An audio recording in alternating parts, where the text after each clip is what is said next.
Monsieur le Président, Madame la Présidente, Mesdames, Messieurs. En tant que maire de Rothau, je suis très heureux de vous accueillir dans ce jardin des droits de l'homme qui a une longue histoire, mais je laisserai Brigitte Kahn vous conter tout ça. Alors, que vous dire pour ce jardin des droits de l'homme? C'est en fait, l'idée est venue grâce à l'association Regard d'enfants. C'est vrai qu'à l'époque, on discutait, j'étais en discussion avec Madame Naudufour, la directrice du Struthof, pour savoir un peu ce lieu de mémoire ici était un peu abandonné. C'est-à-dire que la gare de Rothau, qui était la gare par laquelle arrivaient les prisonniers du Struthof, en tout cas, je vous souhaite encore une belle journée. Je vous remercie surtout d'avoir pris le temps de vous arrêter à Rothau. Merci à vous. C'est nous, Monsieur le maire.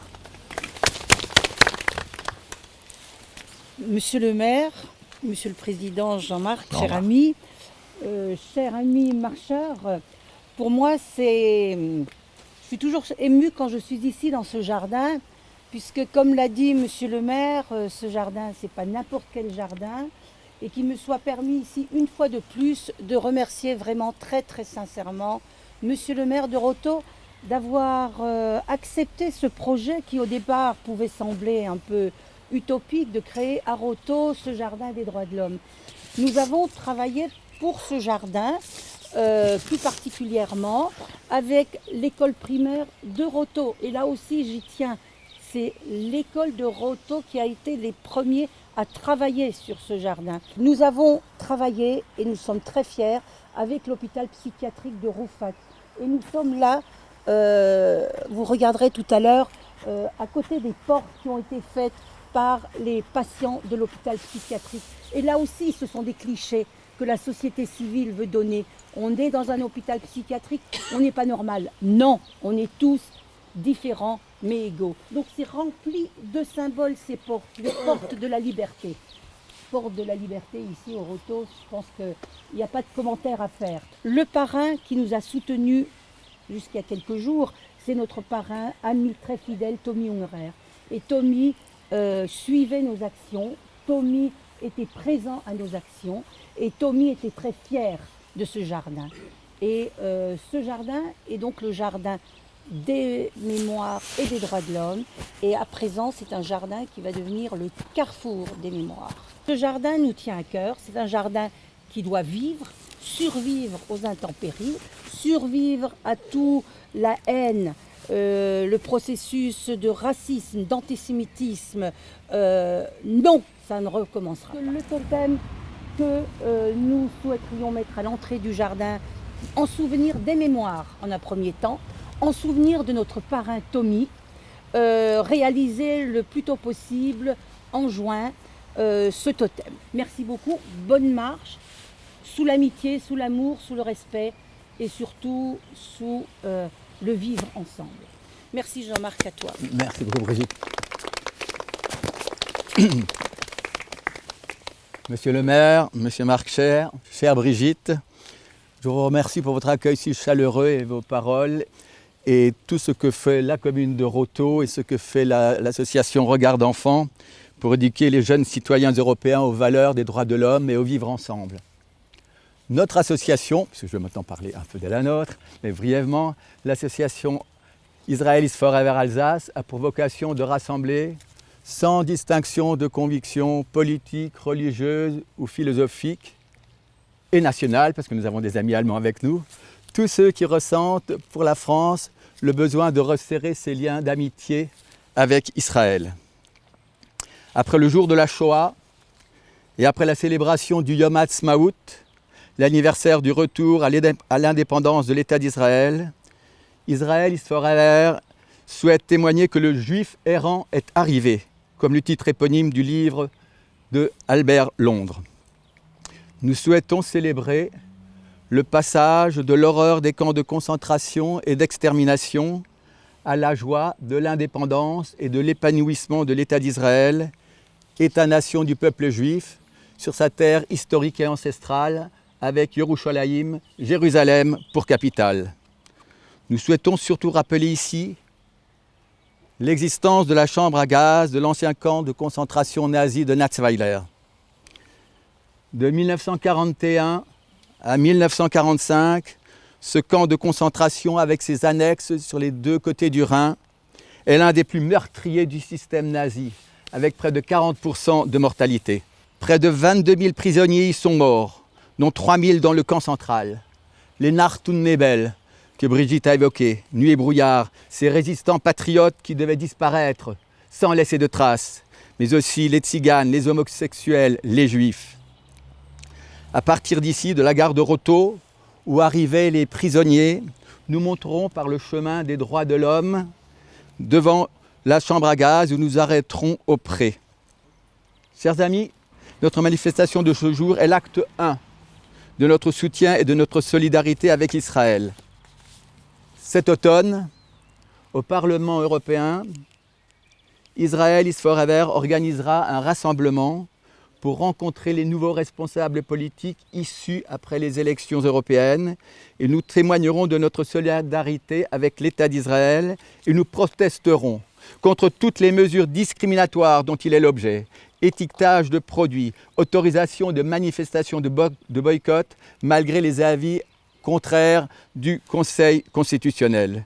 Enfin, nous protesterons également contre les votes quasi systématiques des pays européens à l'UNESCO et à l'ONU en faveur des résolutions arabes anti-israéliennes qui bénéficient déjà de la majorité automatique des 57 pays de l'Organisation de la coopération islamique et de l'ISCO, l'UNESCO des pays musulmans, toutes ces associations qui se réfèrent à la Déclaration islamique universelle des droits de l'homme, opposée à celle des Occidentaux et qui pose la priorité de la charia, laquelle doit à terme régner sur la planète. Chers amis, dans le monde des fugitifs, écrit Samuel Eliot, celui qui prend la direction opposée a l'air d'un déserteur. Il est temps de réagir, de refuser la caricature, l'insulte et la calomnie. Heureusement, la communauté juive et Israel is Forever en particulier peuvent s'honorer d'un soutien courageux de nombreux amis chrétiens que je tiens à saluer dès à présent pour leur présence et leur amitié agissante. Monsieur le maire, monsieur le conseiller civique, Brigitte, chers amis, je vous remercie.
Chers amis, au nom d'Israel is Forever, je vous remercie pour votre présence en ce lieu symbolique. Dans un premier temps, nous allons évoquer le martyrologe des déportés juifs, 86 hommes et femmes pris à Auschwitz par des anthropologues nazis, acheminés ici à Auschwitz, à Roto, pour être gazés et dont les cadavres devraient servir de musée à la Reichsuniversität de l'Université de Strasbourg. Notre manifestation de la chambre à gaz à Israël, à l'État-nation du peuple juif, est celle du passage de l'horreur des camps de concentration et d'extermination à la joie et à l'indépendance de l'État d'Israël, État-nation du peuple juif, sur sa terre historique et ancestrale, avec Yerushalayim, Jérusalem pour capitale. Je remercie tous les amis qui sont ici et je vais donner tout de suite la parole à Monsieur Luc Bussière, cofondateur de l'école scolaire privée Daniel Pasteur à Guebwiller et responsable du réseau d'églises Nouvelle Connexion Héritage. Luc Bussière est membre du Conseil national évangélique de France et de la Fédération protestante de France. Enfin, il assume les responsabilités de président de l'Association des établissements scolaires protestants évangéliques en francophonie. Luc, si je peux vous demander de prendre la parole. Merci. À Monsieur Jean-Marc Metzger, président d'Israël Forever, à vous tous, membres de la communauté juive, membres des communautés chrétiennes, vous tous amis qui êtes présents pour ce moment. Nous sommes ici pour nous rappeler bien sûr le martyre de 86 femmes et hommes juifs sélectionnés par ces anthropologues nazis au camp d'expérimentation d'Auschwitz parmi des millions de juifs raflés dans toute l'Europe pour être gazés ici en Alsace. Et quelques années après, le monde a assisté à une résurrection de l'État d'Israël, source de fierté légitime et d'espoir pour le peuple juif, mais pour nous tous ici présents. Les événements atroces qui se sont passés ici, au Struthof, ne sont pas si lointains. On pensait que tout cela était une page tournée. Et pourtant, ces forces obscures qui ont conduit à la Shoah et qui se sont manifestées ici même sont toujours bien présentes et à l'œuvre aujourd'hui, au Moyen-Orient, mais aussi dans le monde entier, en France et ici même, en Alsace. Le nombre d'actes antisémites ne cesse de grimper. En France, on parle de 74% de plus en 2018. Crimes antisémites ont été commis, cimetières juifs régulièrement profanés. Il y a quelques jours à peine, la stèle du jardin mémorial des enfants juifs du Val d'Ive à Paris a été vandalisée. C'est pourquoi nous ne sommes pas ici seulement pour un devoir de mémoire. En tant que pasteur de l'Église protestante évangélique Josué et représentant de ces réseaux d'églises, membre de la Fédération protestante, je suis mandaté par mes collègues pour vous dire que, et aussi en tant que chrétien tout simplement, accompagné de beaucoup d'autres, je suis ici pour manifester notre solidarité indéfectible envers la communauté juive de France et envers Israël, dans lequel nous voyons l'accomplissement des promesses bibliques millénaires qui soulignent la fidélité de Dieu même et le droit inaliénable pour les Juifs d'avoir leur propre terre, leur propre État-nation.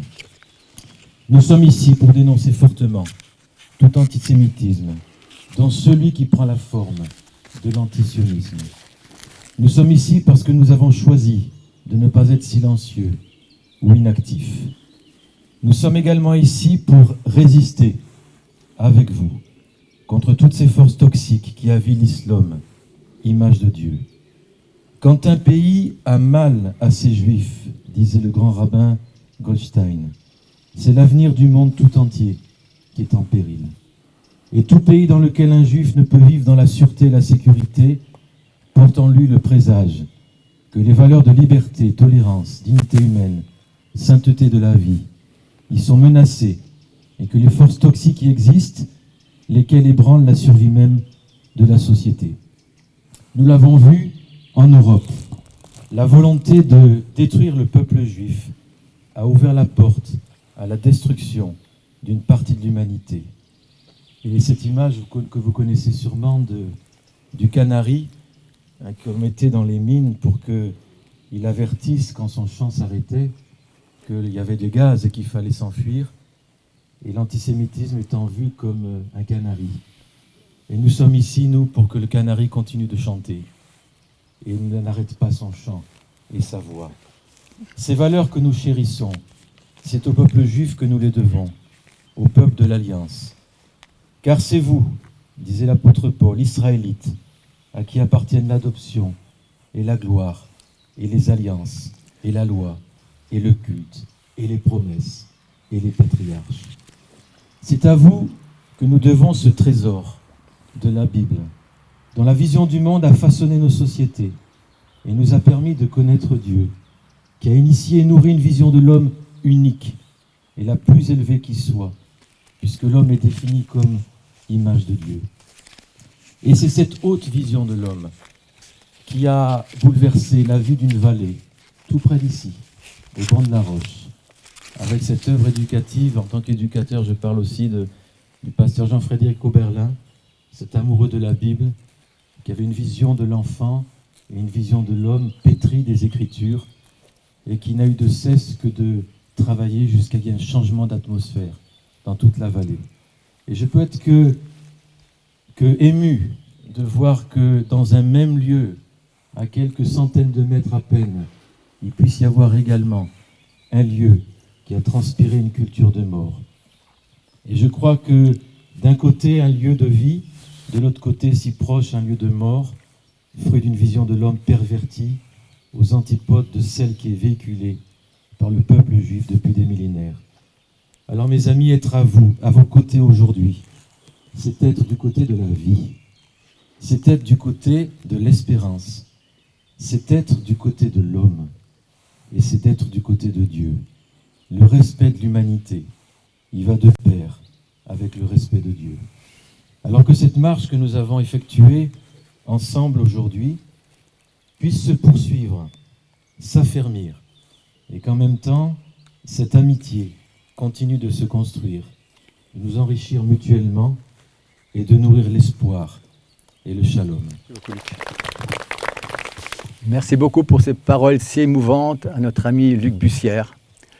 Je donne la parole au docteur Deborah Lévy, porte-parole d'Israel is Forever. Cher Jean-Marc, chers amis, merci d'être là en ce jour si spécial. Laissez-moi vous dire, ils étaient 20 et 100, ils étaient des milliers, nus et maigres, tremblants dans ces wagons plombés, qui déchiraient la nuit de leurs ongles battants. Ils étaient des milliers, ils étaient 20 et 100. Ils se croyaient des hommes, n'étaient plus que des nombres. Depuis longtemps, leur dé avait été jeté. Dès que la main retombe, il ne reste qu'une ombre. Ils ne devaient plus jamais revoir un été. La fuite monotone et sans hâte du temps, survivre encore un jour, une heure, obstinément. Combien de tours, de roues, d'arrêts, de départs qui n'en finissent pas de distiller l'espoir. Ces paroles si fortes de Jean Ferrat, alias Jean Tenenbaum, en mémoire de son père assassiné à Auschwitz en 1942, n'étaient pas audibles et même censurées dans une France qui souhaitait panser ses blessures, gommer ses errements, occulter ses fautes, effacer la collaboration de Vichy avec le régime nazi et renouer avec l'Allemagne après avoir pacifié le pays en opérant une réconciliation nationale. De même l'avait été en son temps le film éponyme d'Alain Resnais, qui fut aussi interdit de projection au Festival de Cannes de 1951, pour ne pas froisser l'ami allemand. Les témoins s'étaient petit à petit peu tus, faute d'avoir été écoutés, entendus. Ils avaient survécu, transcendés par leur volonté de vivre et leur capacité de résilience. Et ils étaient presque tombés dans l'oubli du Nachtnebel, sort que leur prédestinait Hitler dès 1941. Ils n'étaient pas 20 et 100, ils étaient 86. 27 femmes et 59 hommes, arrachés à l'enfer d'Auschwitz, qui au terme d'un voyage de 3 jours en plein mois d'août 1943, qui aurait pu distiller l'espoir d'une libération, d'une mansuétude inespérée, s'est révélé l'antichambre de la mort, qui les attendait au camp de Natzweiler-Struthof, une mort programmée par des serviteurs d'Hippocrate, qui au nom d'une science anthropologique insufflée par Lahnenerbe, étaient prêts à piétiner l'éthique et à réserver un sort funeste à leurs semblables, afin d'enrichir les collections de l'Institut d'anatomie du Reichsuniversität du professeur August Hirt. Assassinés, gazés, mutilés, dissimulés, ils auraient été annihilés, il ne serait resté d'eux que des matricules anonymes, numéro 38 774 à 119 980. C'était sans compter sur l'acharnement d'hommes de bonne volonté, de tout faire pour briser les silences. Silence dont moi-même, étudiante en médecine à Strasbourg, je peux témoigner. Témoigner de l'innommable, réveiller les consciences, donner une sépulture digne à ces 86 victimes venues des 4 coins de l'Europe, mais surtout leur redonner vie en restaurant leur nom et leur histoire. Alice Simon de Berlin, Elisabeth Klein de Vienne, Frank Zarnowitz de Larvik, Maurice Français de Thessalonique, Jean Cosse de Paris, Lévi Kahn d'Amsterdam, Marie Seinerichen de Bruxelles, Page Lichman de Pologne et les autres. Leur histoire, retrouver leurs descendants, témoigner pour les générations à venir, car comme le dit si bien Hans-Joachim Land, Zukunft braucht Erinnerung. Que leurs souvenirs soient bénis. En conclusion, Ces mots de Primo Levi, qui nous incitent plus que jamais inlassablement à garder cette mémoire vivante, s'imposent d'eux-mêmes. Vous, qui vivez en toute quiétude, bien au chaud dans vos maisons, vous qui trouvez le soir en rentrant la table mise et des visages des amis, considérez si c'est un homme que celui qui peine dans la boue, qui ne connaît pas le repos, qui se bat pour un quignon de pain, qui meurt pour un oui, pour un non.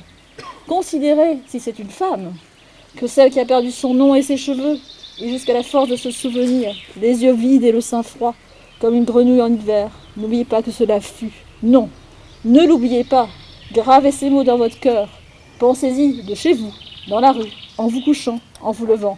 Répétez-le à vos enfants. Merci.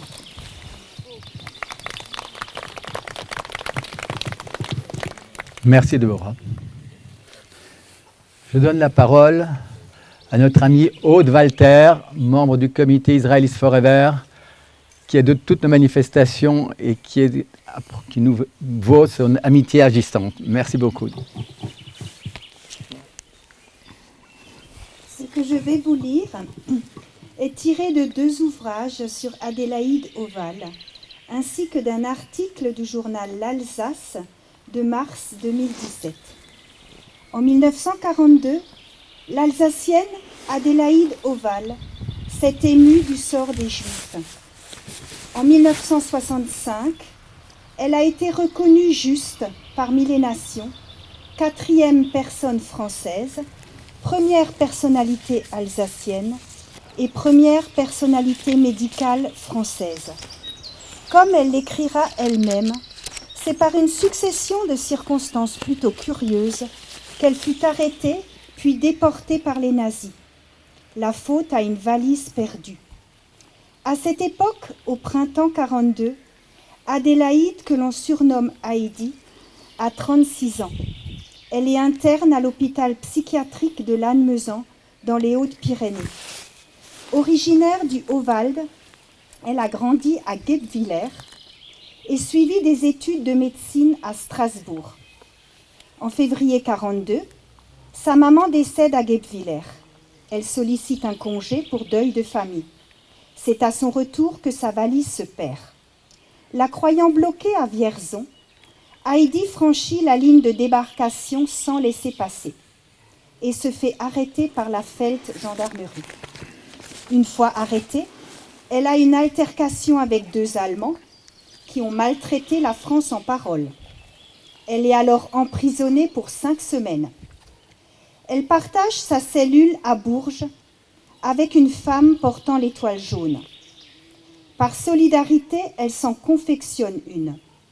La Gestapo lui remet alors un bandeau, ami des Juifs, à coudre sur son vêtement. Dans l'esprit des nazis, c'était infamant. Ça ne l'était sans doute pas dans celui de Heidi. On lui dit « Puisque vous défendez les Juifs, vous partagerez leur sort. » C'est ainsi qu'a débuté son voyage en enfer. Elle arrive dans le camp de Pithiviers le 15 juillet 42.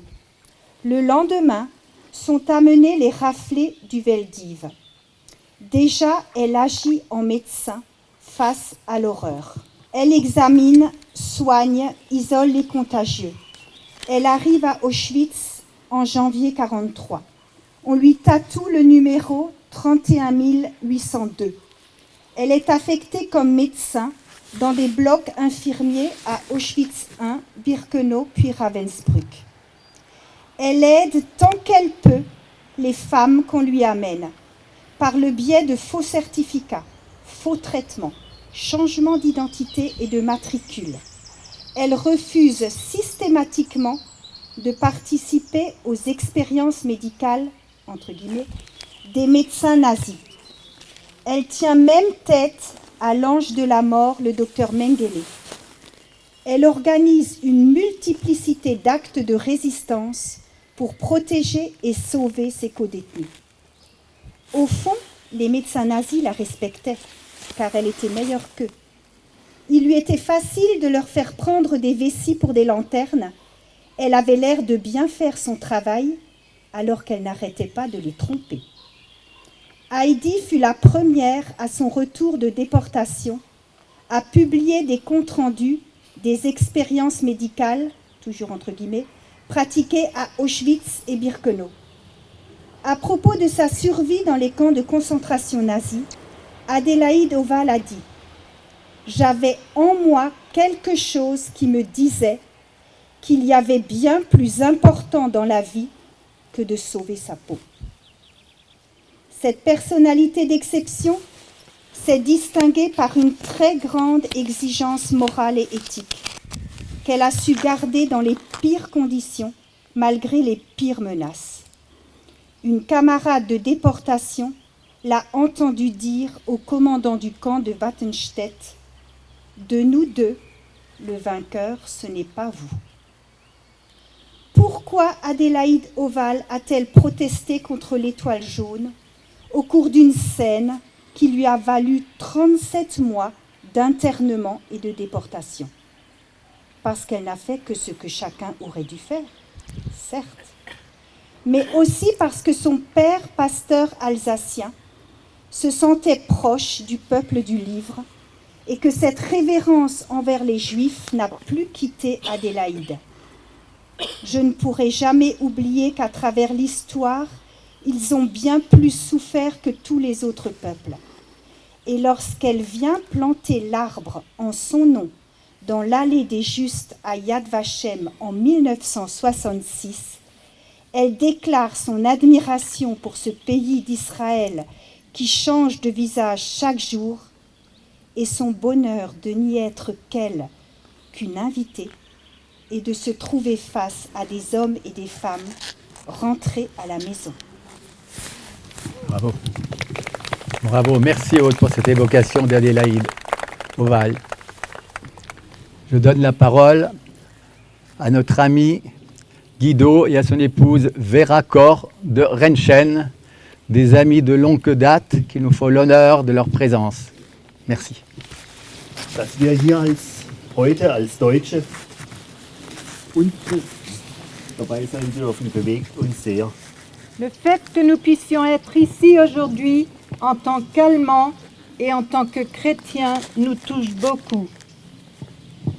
Bei der Aufarbeitung unserer Familiengeschichte kamen erschreckende Details aus der Nazizeit ans Licht. Alors que nous avons fait des recherches sur l'histoire de notre famille, des détails effrayants de l'époque des nazis sont venus à la lumière. Mein Großvater war überzeugter Nazi, Mitglied der NSDAP und hatte Strafgefangene auf seinem Gutshof in Singen-Hundwil. Mein Vater erlebte als Soldat die Erschießungen der jüdischen Bevölkerung in Bialystok und er war so geschockt, dass er sich innerhalb der Wehrmacht nach Frankreich versetzen ließ und ab sofort mit der Résistance Française zusammenarbeitet gegen das nazische Regime. Mon grand-père était un nazi convaincu, membre du parti NSDAP, et il avait des prisonniers du système nazi sur son exploitation agricole à Singen-Hohenthal. Mon père, par contre, a été témoin, en tant que soldat, des fusillades de la population juive à Bialystok. Il en a été tellement choqué qu'il s'est fait muter en France et il est rentré immédiatement en coopération avec la résistance française pour travailler et agir contre le régime nazi. Meine erste Reise nach Israel hat mein gesamtes Leben auf den Kopf gestellt und verändert. Mon premier voyage en Israël m'a mis sens dessus dessous et a complètement changé ma vie. Seit 10 Jahren engagieren wir uns in Deutschland und Frankreich für Eretz Israel und setzen uns für das jüdische Volk ein. Depuis 10 ans, nous nous engageons en Allemagne et en France pour Eretz Israël et nous sommes actifs en faveur du peuple juif. Zweimal war ich mit einer Gruppe aus Deutschland in Israel und habe Shoah-Überlebende in Altersheimen und Alterstagesstätten besucht. Je suis allée à 2 reprises avec un groupe d'Allemands en Israël pour visiter des survivants de la Shoah dans des maisons de retraite et des accueils de jour pour seniors. Und jedes Mal, wenn wir nach Israel kommen, sind wir immer wieder sehr berührt, wie freundlich wir empfangen werden. Und das als Deutsche mit einer solchen Vergangenheit. Nous sommes toujours à nouveau très touchés d'être si cordialement accueillis lorsque nous arrivons en Israël, nous Allemands ayant un tel passé. Heute hier in Struthof zu stehen, als Deutsche, als Täternachkommen, das ist für uns emotional schwer zu verkraften. Wir sind sehr dankbar und es ist uns eine Ehre, dass wir hier an der Seite des jüdischen Volkes stehen dürfen. Être présent au Struthof en ce jour, en tant qu'Allemand et descendant de criminels, est émotionnellement difficile à vivre. Nous sommes très reconnaissants et c'est un honneur pour nous de pouvoir nous tenir ici aux côtés du peuple juif. Was wollen wir sagen? Tief ergriffen und betroffen bekunden wir unsere Anteilnahme und Wertschätzung und Freundschaft mit dem Wort aus dem Tanach vom Propheten Jesaja 60, Vers 14. Und es werden zu euch kommen die Söhne und Töchter eurer Unterdrücker und werden sich vor euch verbeugen. Que devons-nous dire? Que pouvons-nous dire?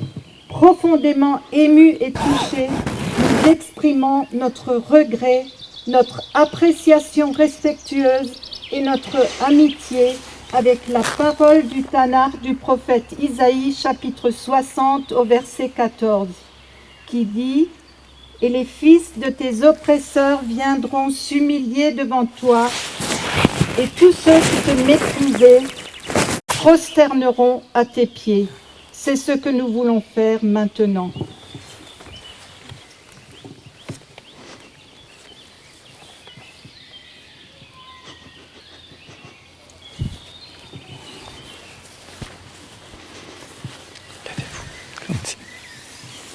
Merci.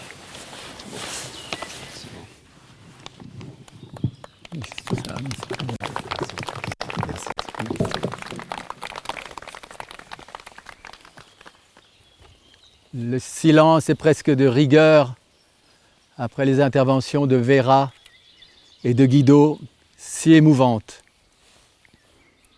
Là maintenant, je donne la parole à notre ami le docteur Izzy Ruminstein, fils de déportés, dont les témoignages nous seront précieux. Comment parler après tout ce que nous venons d'entendre? Ech niftach pe lefanecha.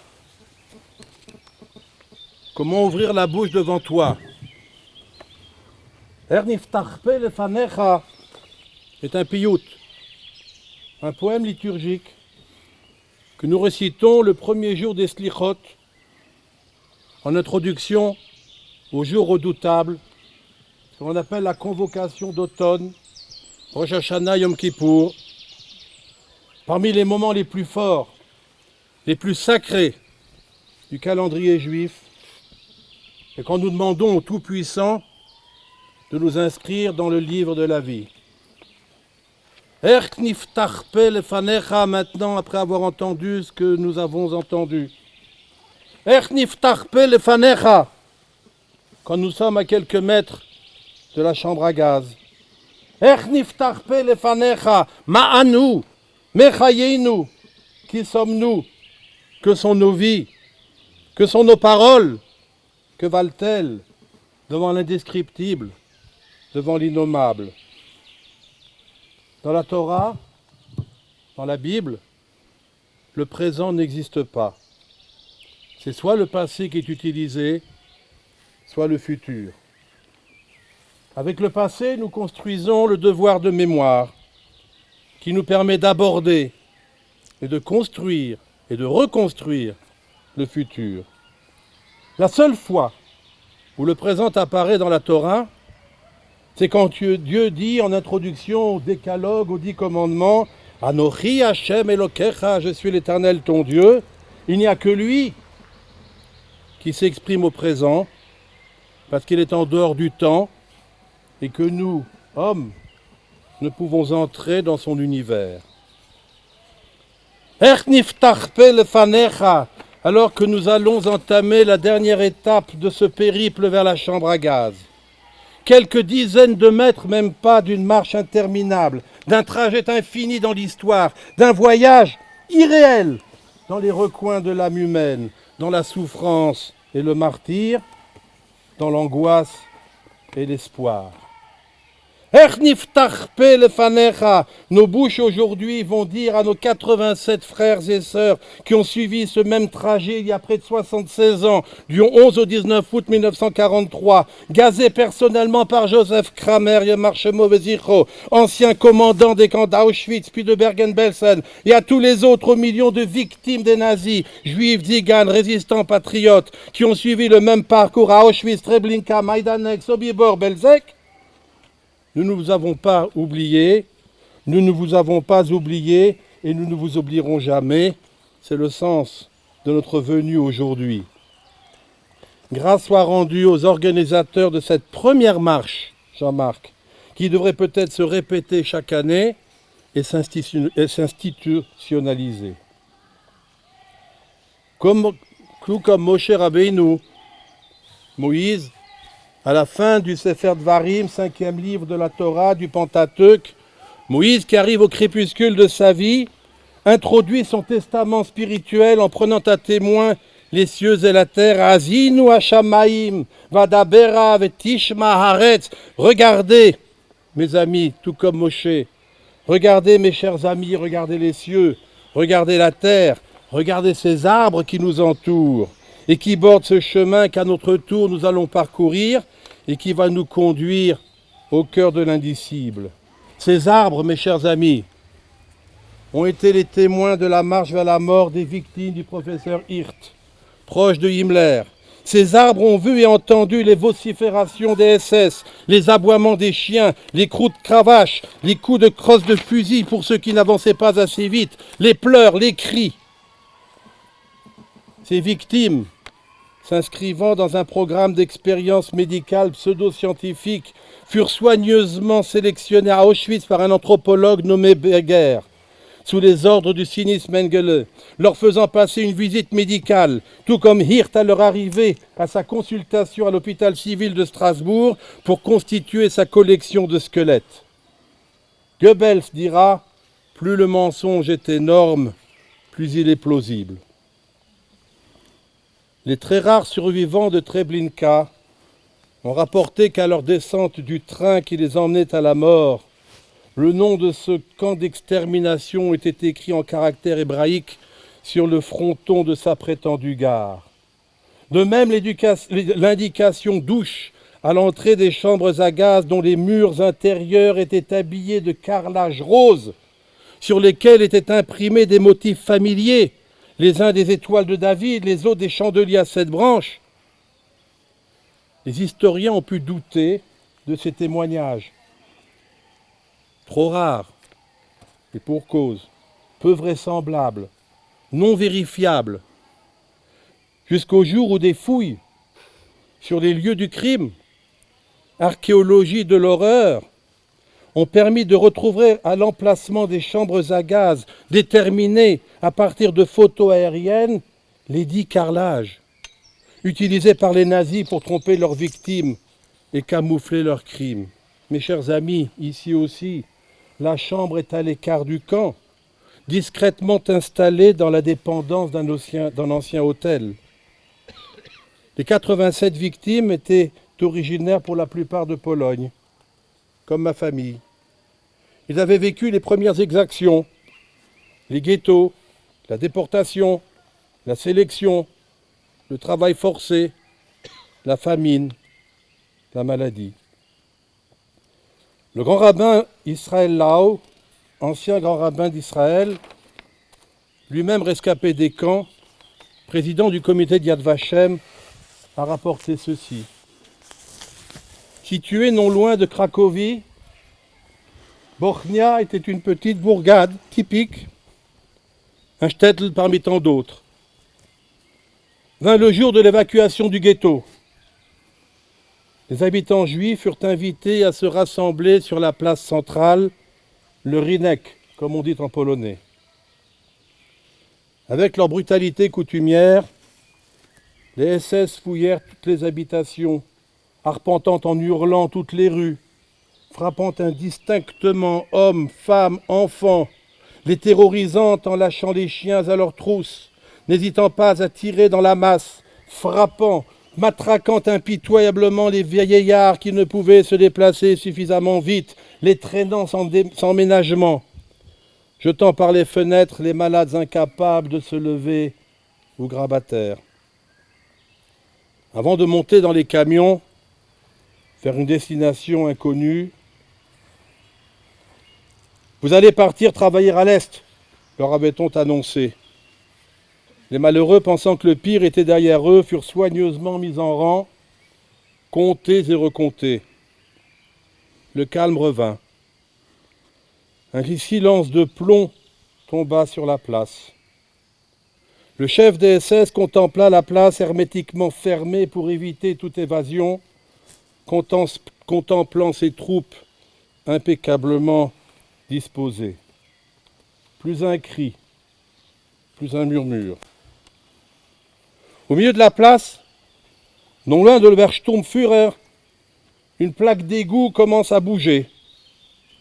Elle se souleva doucement, glissa sur le côté et laissa apparaître une petite tête blonde. Tout le monde reconnut le petit Moïchele, un petit prince aux yeux bleus, âgé de 7 ou 8 ans. Il regarda autour de lui. Son regard croisa celui de l'officier SS, tout droit dans son uniforme noir, sa casquette à tête de mort, ses bottes brillantes.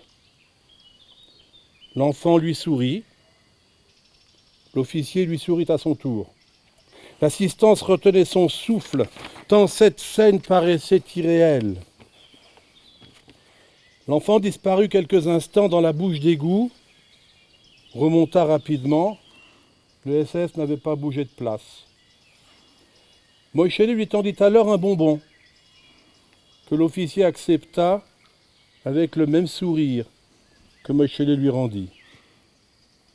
Et puis tranquillement, l'officier SS dégrafa l'étui de cuir de son revolver. Tout aussi tranquillement, il sortit son arme et tira presque à bout portant sur l'enfant. Comme l'écrit Primo Levi, ceux qui y étaient ne peuvent en sortir, et ceux qui n'y étaient pas ne peuvent y entrer. Et Malraux, c'est la première fois que l'homme a donné une leçon à l'enfer. Alors, pour Moïchele, pour le 1 500 000 enfants assassinés pendant la Shoah, pour les 6 millions de nos frères et sœurs, pour toutes les autres victimes de la barbarie nazie, parmi lesquelles les 22 000 victimes du camp du Struthof, parmi lesquelles les 87 martyrs des expériences médicales, nous allons allumer des bougies, prier et réciter le Kaddish. Mais, comment ouvrir la bouche? N'est-il pas trop facile, comme s'interroge Elie Wiesel dans Le Chant des Morts, de suivre cette tradition ancestrale, ce rite de l'honneur dû aux disparus tel qu'il a été pratiqué par toutes les générations précédentes? L'Holocauste nie les références, les analogies entre la mort de mon père, poursuit Elie Wiesel, et celle du sien. Nulle comparaison possible. Imiter mon père serait insuffisant, voire injuste. Il me faudrait inventer d'autres prières, d'autres gestes, et je crains de ne pas en être capable, ni digne. Tout compte fait, conclut Elie Wiesel, j'allumerai les bougies, je réciterai le Kaddish, et ce sera pour moi une preuve supplémentaire de mon impuissance. Niftach pe lefanecha. El Malérachamim, la prière des martyrs de la foi. El Malérachamim, shochen bameromim, hametze menucha nechoino, tachas kanfei hashechino, bemalos kedoshim utehoirim, כזוהר הרקיע. מאירים ומזהירים את נשמת אחינו בני ישראל, הקדושים והטהורים, שנופלו בידי הרוצחים. ונשפכו דמם פה בשטחוטוף, ובשאר מחנות השמד, אושוויץ, מיידנק, טרבלינקה, שנהרגו ושנשרפו, ונשחטו ונגמרו חיים, בכל מסוף משונס ואכזוריות. על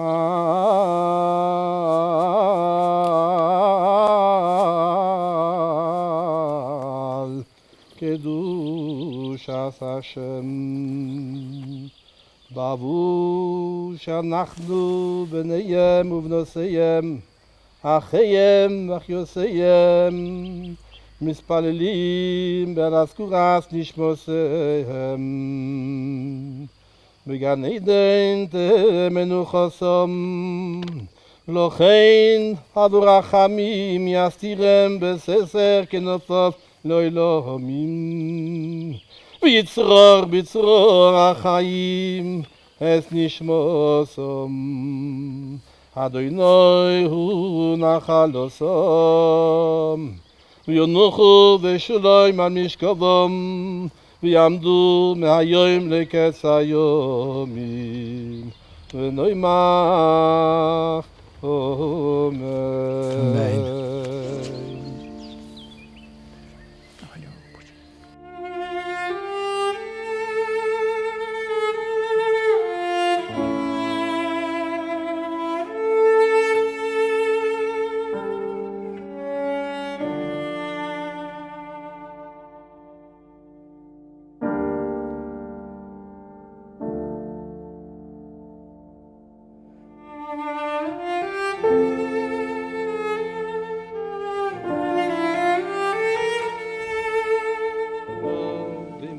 Amen. Amen. N'oubliez pas que cela fut, non, ne l'oubliez pas. Gravez ces mots dans votre cœur. Pensez-y chez vous, dans la rue, en vous couchant, en vous levant. Répétez-le à vos enfants. Ces quelques mots de Primo Levi s'élançaient comme le cri désespéré d'une histoire qui ne pouvait pas être oubliée. Celle de la cruauté et de la barbarie humaine, celle de temps sombres où être un homme n'était pas une chose acquise. Jamais plus. Jamais plus. Hélas, 3 fois hélas, aujourd'hui plus encore que le juif, c'est l'État d'Israël qui est stigmatisé et menacé. Mais on pourrait le dire heureusement, à force d'exhibitions, de haine anti-israélienne, les citoyens de bonne foi ont compris que toutes les manifestations de l'antisionisme, quel qu'en soit l'habillage intellectuel ou politique, ont un socle irréductible commun, l'anti-judaïsme. Sion est à la fois le lieu géographique, la référence historique, le creuset sémantique et la quintessence spirituelle du judaïsme. Imaginez qu'on puisse s'en prendre innocemment au sionisme comme à tout autre emblème nationaliste du lexique politique revient à doubler la mauvaise foi d'une ignorance du b.a.-ba du judaïsme. L'idéal sioniste ne peut se réduire à la séquence contemporaine d'une revendication nationale pour un peuple. L'idéal sioniste plonge ses racines dans les profondeurs de l'histoire biblique et dans les fondements de l'être juif. Donc s'attaquer à Sion revient à viser le judaïsme en plein cœur. Par-delà l'argument sémantique, il y a la raison historique. Les deux plus grandes invasions d'Israël dans l'Antiquité, celle de Babylone et celle de Rome, se sont achevées par les mêmes rituels. Destruction du temple et de Jérusalem, exil forcé d'une partie de la population. Qu'avait donc de si particulier Jérusalem pour déchaîner de telles passions destructrices chez ses ennemis babyloniens qui disaient, psaume 37, verset 7, « Arrachez, arrachez jusqu'au fond qui est en elle ». Et chez les Romains, pourquoi une telle volonté d'annihilation au point de débaptiser Jérusalem, la réduire en poussière, la bourrer sa terre avec du sel pour la rendre stérile et enfin, nec plus ultra, remplacer le nom de la Judée par celui de son ennemi héréditaire, les Philistins, la Palestine. Toutes les cités victimes de la guerre ont connu les cruautés de ces ravages ordinaires, pillages, incendies, exactions, vols. Mais pour Jérusalem, la destruction n'y suffisait pas. Il fallait y ajouter l'extirpation des fondements physiques, symboliques et patronymiques de la cité, ainsi que l'exil de ses habitants, étapes ultimes d'une solution finale avant l'heure. Rassurons-nous, rassurez-vous, les pays civilisés d'aujourd'hui n'entendent plus régler le problème juif par des moyens aussi barbares. Plus personne ne parle de détruire Jérusalem, mais on va la diviser, on va l'internationaliser. Et pas question d'expulser ses habitants, mais seulement d'envisager le retour de millions de soi-disant réfugiés. Et par ailleurs, pourquoi effacer le nom de Jérusalem ? Il suffit de refuser d'y installer son ambassade. Quant à l'État d'Israël, notre sommet de civilisation le met à l'abri de toute velléité de destruction, puisqu'il a la bonne fortune d'être cajolé par l'Assemblée des Nations, qui lui prodigue l'eau d'admonestation pour le remettre constamment sur le droit chemin.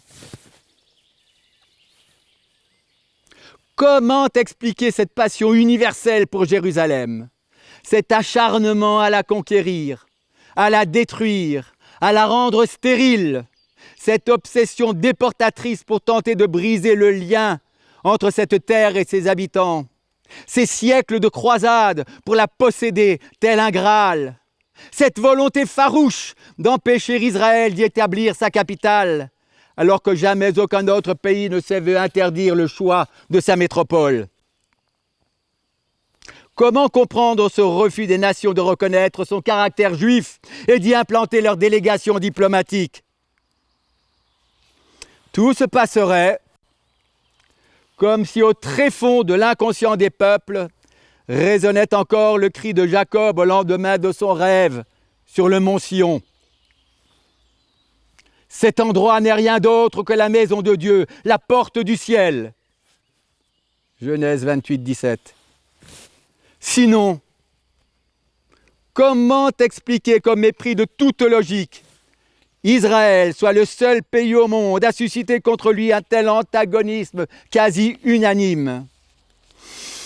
Comment ne pas déceler dans ce grégarisme multimillénaire de la dénonciation d'Israël une force atavique souterraine qui, jaillissant du refoulé des peuples, défie le temps et la raison pour régler des comptes ancestraux?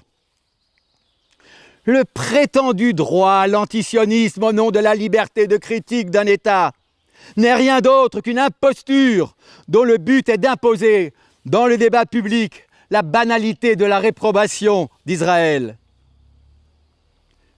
Si l'antisionisme est la forme réinventée de l'antisémitisme, comme l'a déclaré le président Macron, l'antisionisme est en fait la forme la plus ancienne de l'antisémitisme, voire sa forme originelle. Un même jour de jeûne, Tisha B'Av, marque encore aujourd'hui la destruction du premier et du deuxième temple et le début des deux exils de Sion. Des milliers d'années plus tard, les Juifs se souviennent donc et continuent de marquer ce drame et cette nostalgie dans leur chair et dans leurs prières. Preuve supplémentaire, comme le dit Joël Mergui, président du Consistoire Israël de France, que le judaïsme et le sionisme sont aussi indéfectivement liés que leurs antonymes et que la mort de l'antisémitisme ne pourra advenir qu'avec la reconnaissance sincère et sans réserve par le concert des nations du caractère juif de l'État d'Israël et de Yerushalayim, Jérusalem, sa capitale. Chers amis, il faudra donc encore attendre longtemps. Mais heureusement, beaucoup d'amis chrétiens nous soutiennent, nous encouragent et nous permettent de tenir bon grâce à leur amitié agissante. Je leur dis et je vous dis à tous, du fond du cœur, merci.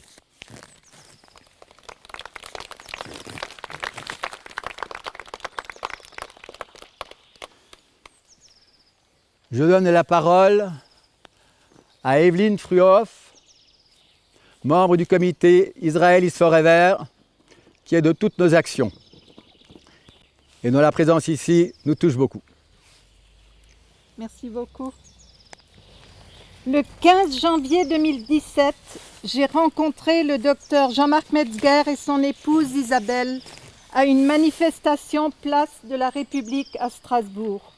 Je n'imaginais pas que ce jour-là allait être un tournant dans ma vie.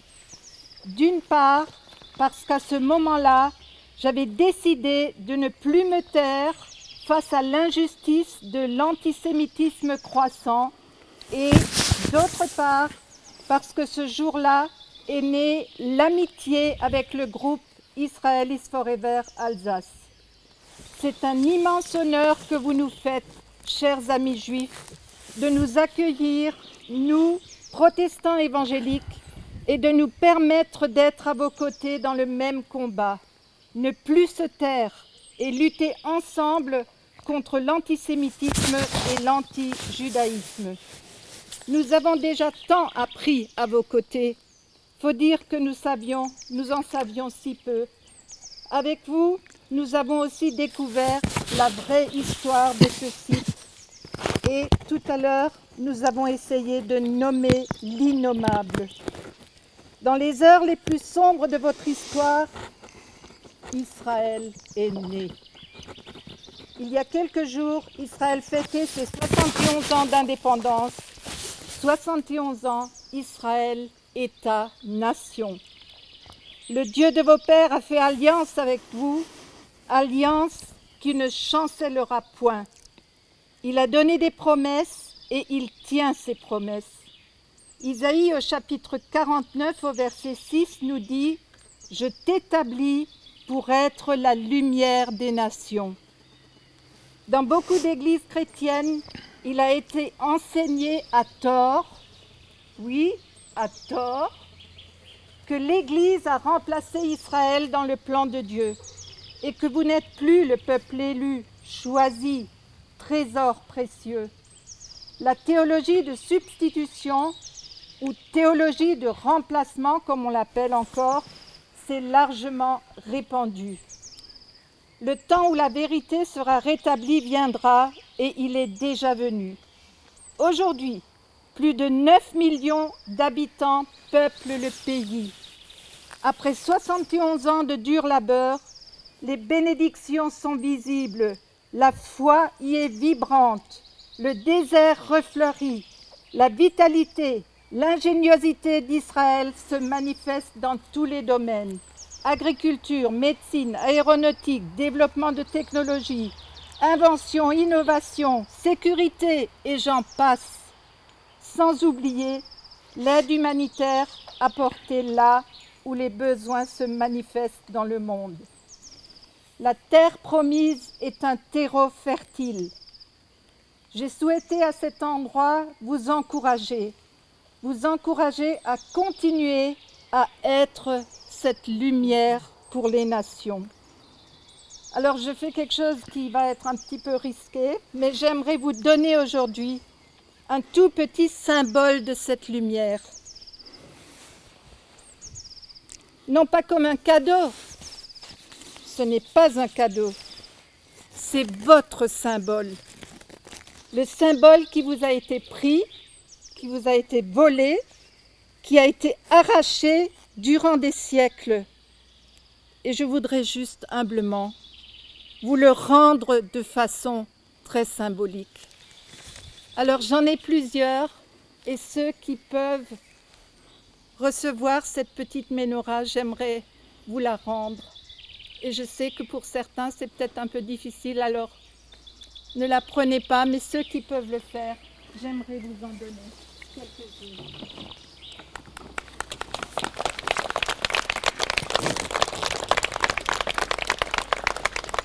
Quand je vous parle de la fidélité de nos amis et de leur amitié agissante, vous en avez encore un exemple maintenant. Merci beaucoup Evelyne. Merci pour ton témoignage d'amitié et de soutien.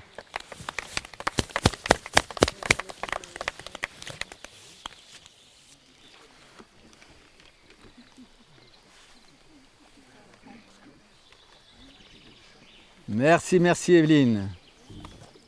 Avant de donner la parole à Jean-Marc Lévy, vice-président d'Israël is Forever Alsace, j'appelle notre amie Grace Fischbach qui souhaite s'adresser à vous.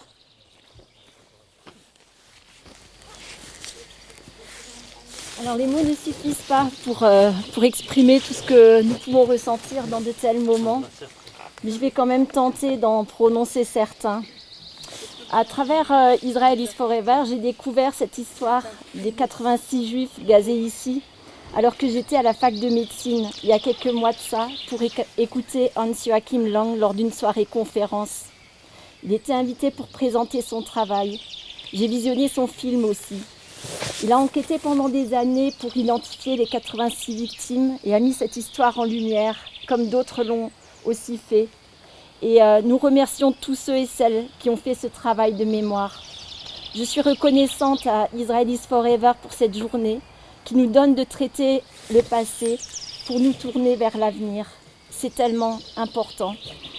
Mettre en lumière, c'est briser aussi la chape de silence. C'est parler pour ceux qu'on a fait taire. C'est dénoncer aussi les horreurs de la guerre perpétrée ici. Mettre en lumière, c'est ce que nous faisons aussi aujourd'hui, afin que l'histoire ne se répète pas, afin de lutter contre l'antisémitisme et l'antisionisme, comme l'explique si bien Jean-Marc Metzger. Et je saisis cette opportunité pour remercier nos amis juifs qui nous permettent aujourd'hui de nous tenir avec eux sur ces lieux, de traverser cette journée avec eux, de faire face à nos responsabilités. Je crois que cette journée va ouvrir des chemins de restauration pour nos vies, et à tous et à toutes. Pour notre région, pour notre pays de France et pour nos relations avec Israël, que nous bénissons depuis là où nous nous trouvons. Que les chemins de mort qui ont pris place à travers l'histoire, et notamment l'horreur de la Shoah, soient transformés en des chemins de vie. Merci.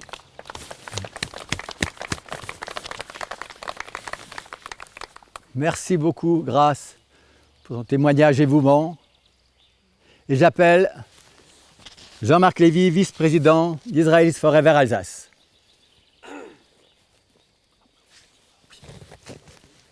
Et la cérémonie se conclura par le chant de la Hatikva.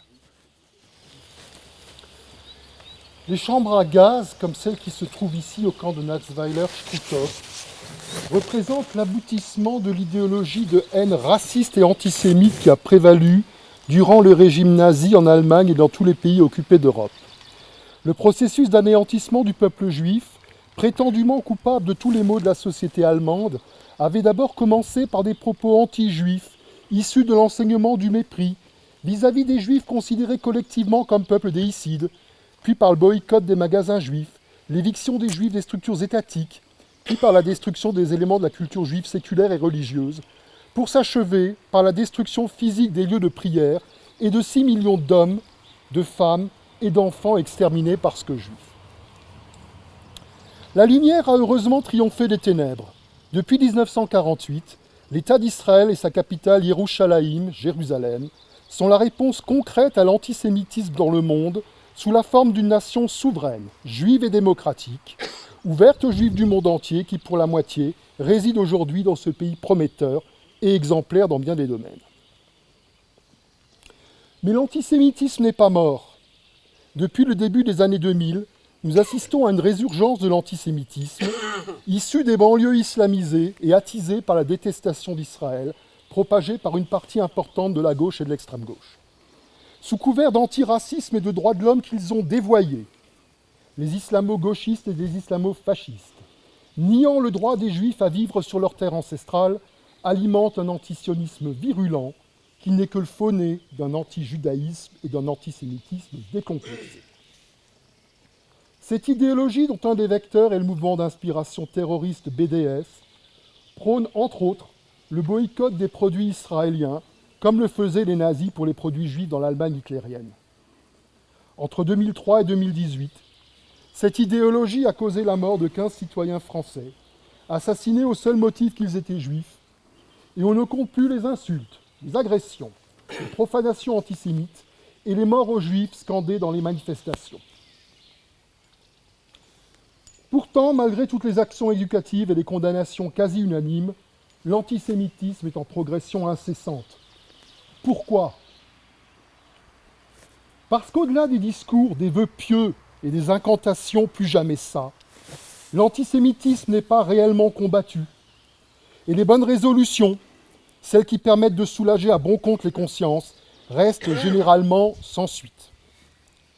Le fait que, par exemple, certaines grandes écoles ou universités encouragent le boycott de personnalités juives ou de produits israéliens, le fait que les médias choisissent la désinformation volontaire et le révisionnisme historique pour appuyer leurs thèses et leurs partis pris, le fait que l'institution judiciaire idéologiquement de gauche et agissant en conséquence ait pris soin de reléguer l'antisémitisme au rang des maladies psychiatriques et refuse de poursuivre les criminels antisémites qui, s'ils sont jamais arrêtés, ne risquent au maximum qu'une peine de sursis, tout cela marque une banalisation inquiétante de l'antisémitisme et dessine les contours d'un antisémitisme institutionnel dangereux.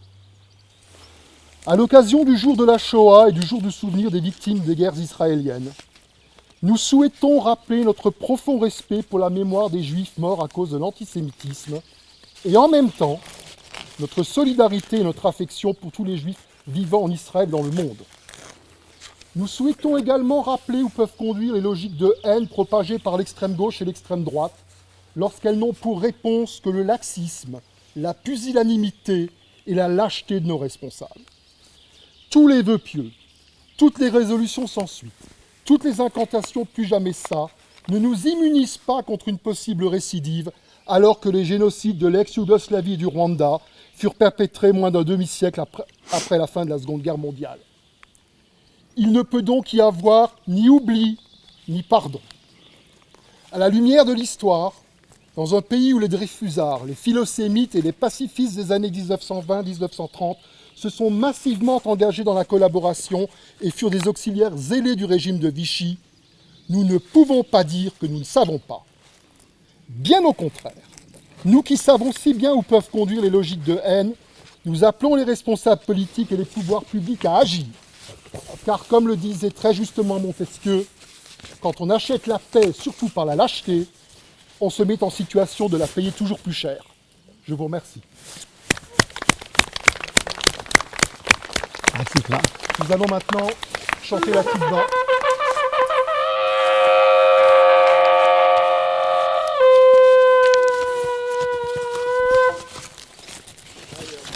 כל עוד בלב הפנימה נפש יהודי הומייה ולפת מזרח קדימה עין לציון סופיה עוד לא אבדה תקוותנו, התקווה בנת שנות 2000, להיות עם חופשי בארצנו, ארץ ציון וירושלים. oni otam chofshi be'artzeinu eretz Sion v'Yerushalayim. Merci à tous pour cette belle journée qui, comme certains le demandent, pourra être renouvelée. Merci, monsieur Alcoubli. S'il vous plaît, pour respecter l'ordre militaire, notre ami Roland Saint-Ef. Non, mais j'ai rien préparé. Hein. Non, mais ton titre. Oh, j'étais un militaire, un colonel de gendarmerie. Colonel de gendarmerie. Zégon, viens par là. Allez, Zégon, venez. Viens par là. Voilà, à brûle-pourpoint. Voilà ce qu'on aime, des interventions comme ça. Voilà, donc je n'ai rien préparé. Hein. Mais j'ai lu quelque part qu'on pouvait éventuellement. Oui, bien sûr.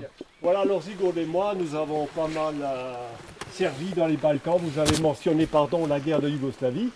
Donc moi je suis un ancien militaire, j'ai beaucoup entendu d'ennemis, et c'est vrai, Israël a eu beaucoup d'ennemis. Mais en tant que militaire, je peux vous dire, j'ai vu beaucoup d'armées avec des ceinturaux Gott mit uns et d'autres invocations à Dieu, God with us. Mais il y a un seul peuple pour lequel Dieu s'est vraiment déclaré l'allié. Hein. Donc je ne me ferai pas beaucoup de soucis pour Israël. Les Haman, les pharaons, les Hitler ont tous été balayés lamentablement. Hein. Donc Jean-Marc, je te rassure, il faut être vigilant, mais il y a une protection divine, à mon avis. Hein. Merci. Alors, qu'est-ce que c'est ça, des amis? Merci. 3 fois. Hein. Merci, Bravo.